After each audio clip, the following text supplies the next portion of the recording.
Saudara-saudari yang terkasih, jumpa lagi dalam Pelita Hati hari ini, Sabtu 8 Januari 2022, hari biasa sesudah penampakan Tuhan. Bersama saya Romo Thomas Suratno SC dari Paroki Cilandak, Jakarta Selatan, mendengar dan merenungkan sabda Tuhan, yakni firman Tuhan yang tersurat dalam Injil Yohanes, bab atau pasal 3, ayat 22 sampai dengan ayat 30.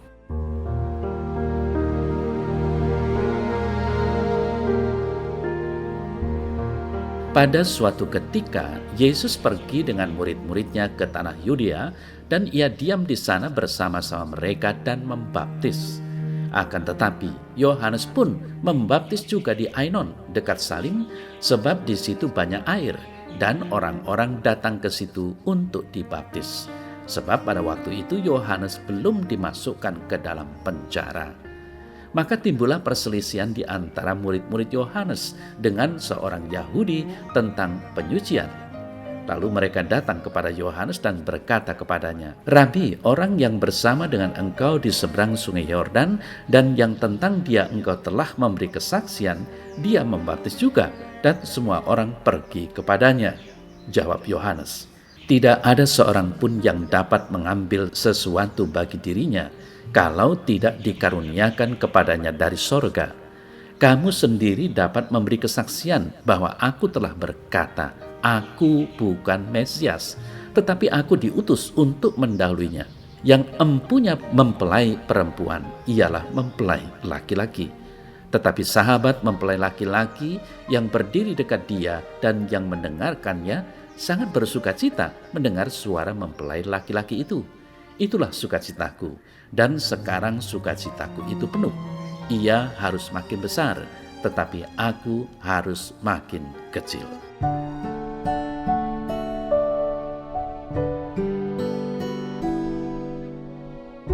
Saudara-saudari yang terkasih, dalam warta Injil hari ini kita bisa melihat munculnya kontroversi antara para murid Yohanes Pembaptis dan seorang Yahudi tentang penyucian. Murid-murid Yohanes juga menjadi iri hati karena Yesus yang dibaptis oleh Yohanes justru menarik orang banyak yang besar jumlahnya. Seolah mereka takut reputasi guru mereka, Yohanes, akan dirusak dengan penampilan rabi baru dari Nazaret itu. Saudara-saudari yang terkasih, Yohanes menunjukkan dengan jelas bahwa misinya sendiri tidak berarti kalau tidak memiliki tujuan ilahi. Dia hanya mengatakan bahwa dirinya bukanlah dia, bukan sang Mesias yang dinanti-nantikan umat Yahudi. Yohanes mengaku bahwa dirinya hanyalah pendahulu, seorang pembuka jalan, seorang bentara. Yohanes berbicara blak-blakan. Ia tahu dan menyadari relasinya yang sesungguhnya dengan Yesus. Yohanes menyukai hal itu, menerima tugasnya dengan gembira. Dengan rendah hati Yohanes berkata, "Aku bukan Mesias, tetapi aku diutus untuk mendahuluinya. Ia harus makin besar, tetapi aku harus makin kecil." Saudara-saudari yang terkasih, nasihat Yohanes memang unggul. Kita harus mengenal Yesus yang adalah Tuhan dan Juru Selamat kita. Mengenal Dia yang adalah kehidupan spiritual. Tidak mengenal Yesus berarti kematian atau maut. Ia harus makin besar. Yesus harus menjadi semakin penting dalam hidup kita. Dia harus menjadi Tuhan atas hidup kita. Kita harus makin kecil. Kita harus memberikan kepada Yesus segala kemuliaan. Seperti Yohanes, kita harus mengetahui tempat kita dalam hubungan kita dengan Tuhan. Kita harus memberi kesaksian dengan penuh kuasa, seperti yang dilakukan Yohanes. Namun kita harus menarik perhatian orang-orang kepada Tuhan, bukan kepada diri kita sendiri. Itulah kesaksian yang sebenarnya, saudara-saudari yang terkasih. Orang bersaksi tidak mencari sensasi, membuat dirinya hebat, walau itu hanya terselubung.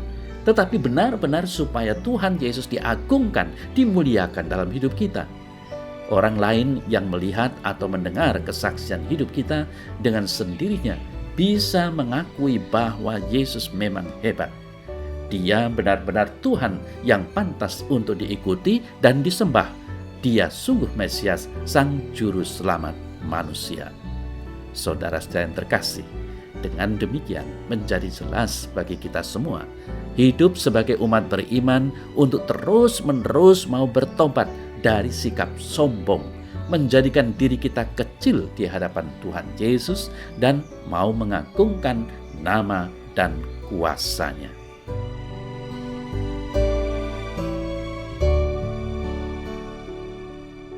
Dalam nama Bapa dan Putra dan Roh Kudus. Amin. Ya Tuhan Yesus, aku ingin lebih mengenal Engkau lagi, lebih dan lebih lagi seiring dengan berjalannya waktu.